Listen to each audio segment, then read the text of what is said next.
मैं संजय कुमार, आप देख रहे हैं बिहार न्यूज 25। हमारे साथ ढाका के पूर्व विधायक एवं बीजेपी के नेता भाई पवन जायसवाल जी है। पवन जी, लगभग 74 साल बाद बंगाल में बीजेपी सरकार बनाई है। देखिए, बंगाल के लोग काफी त्रस्त हो चुके थे।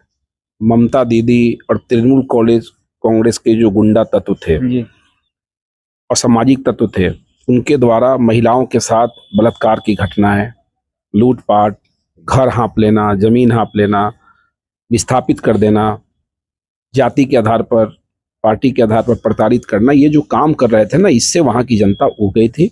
आज जो आप देख रहे हैं, ये भारतीय जनता पार्टी, संघ परिवार और सनातन के लोगों की बहुत बड़ी जीत है, जिन्होंने भारतीय जनता पार्टी का कमल खिलाने का काम बंगाल में किया है। बड़ी परिश्रम के बाद, बड़ी लोगों की कुर्बानी के बाद, बड़ी लोग के प्रताड़ित होने के बाद इतनी बड़ी जीत बंगाल में मिली है।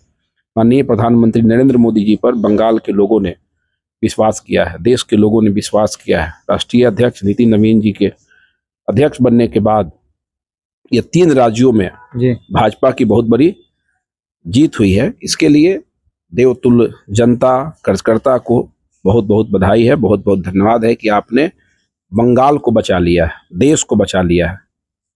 नहीं तो बंगाल को शरणार्थियों का नहीं, आतंकवादियों का अड्डा ममता दीदी बना देती। अब बंगाल में आतंकवादियों का भी सफाया होगा, घुसपैठियों का भी सफाया होगा और बंगाल विकास के पथ पर अग्रसर होगा। सर, अब बंगाल में सर अमन चैन होगा? बिल्कुल होगा। देखिए, बीजेपी का जहां भी शासन है, एनडीए का शासन है, तो विकास प्रथम और विधि व्यवस्था, इन्हीं चीजों पर फोकस किया जाता है। तो आज बंगाल के लोग कितने खुश हैं, आप समझ रहे हैं। आज अगर ममता दीदी जीत गई होती तो कितनी महिलाएं को परेशानी होता, हजारों महिलाओं को परेशानी होता, कितने घर में आग लगा दिए गए होते, कितना रेप हो गया होता, कितना हत्या हो गया रहता, कितने लोग जख्मी हो गए होते, कितने लोग बंगाल छोड़ने के लिए 6 महीना साल भर के लिए विवश हो जाते। भगवान ने बंगाल के लोगों के दुख और दर्द को सुना है और देश की जनता का जो सोच था उसके अनुसार बंगाल में कमल को खिलाने का काम किया। विपक्ष भी कर रहा है सर कि जिस बंगाल में चुनाव बीजेपी की जीत मिली है, जिसमें बीजेपी ने चुनाव आयोग से गठबंधन की थी, इसका फल मिला है। देखिए, ऐसा है कि जो लोग बोलते हैं उनको कहना चाहिए कि तो फिर दूसरे राज्य में एक जगह हम लोग नहीं जीते हैं, जीत जाना चाहिए। केरल में भी जीत जाना चाहिए हमको।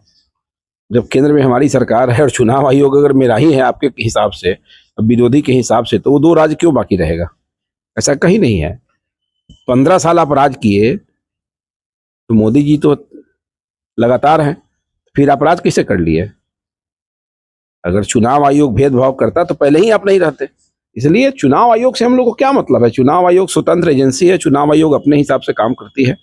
भारतीय जनता पार्टी के कार्यकर्ता राष्ट्रवाद के लिए समर्पित होते हैं और हम लोगों ने, कार्यकर्ताओं ने, वहां की जनता ने भाजपा पर विश्वास किया है। सर, विपक्ष के नेता तेजस्वी यादव जहां प्रचार किए वहां इंडिया गठबंधन हार गई। बिहार में हार गए तो वहां कहां पे जीत जाएंगे?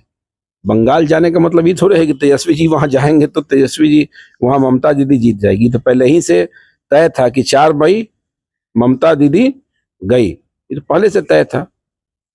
अमित शाह जी ने, माननीय प्रधानमंत्री नरेंद्र मोदी जी ने और देश के विभिन्न राज्य के नेताओं ने, जिन लोगों ने भी वहां दौरा किया, जनता के चेहरा को पढ़ के बता दिया था कि वहां पर बीजेपी की सरकार बननी है तो बननी है। और हम लोग क्या कहते थे, सारे एग्जिट पोल यही बात कहते थे। सर, श्रेय किसे देना चाहते हैं मन में से? देखिए, श्रेय तो सबसे पहले बंगाल की महान जनता को, उसके बाद माननीय प्रधानमंत्री नरेंद्र मोदी जी को, जिनके कार्य को, जिनके पुरुषार्थ को और जिनके राष्ट्रवादी सोच को देश की जनता ने, बंगाल की जनता ने लगातार स्वीकार करने का काम किया है। और इस बार बंगाल की जनता ने भी इस पर मुहर लगा दिया है। और फिर इसी प्रकार सभी राज्यों का विकास होगा। जिस प्रकार बिहार का विकास होता था, जिस प्रकार गुजरात का विकास होता था, दिल्ली का विकास शुरू हुआ, उसी प्रकार बंगाल का भी विकास अब हो पाएगा। देखिए, जिस तरह से बंगाल में लमसम 74 साल बाद बीजेपी ने जीत दर्ज की है, हमारे साथ बात करने के लिए ढाका के पूर्व विधायक भाई पवन जायसवाल जी को सुने थे। वीडियो कैसा लगा अपने पर कमेंट कीजिए और हम वीडियो को लाइक और सब्सक्राइब करना भूलें। धन्यवाद।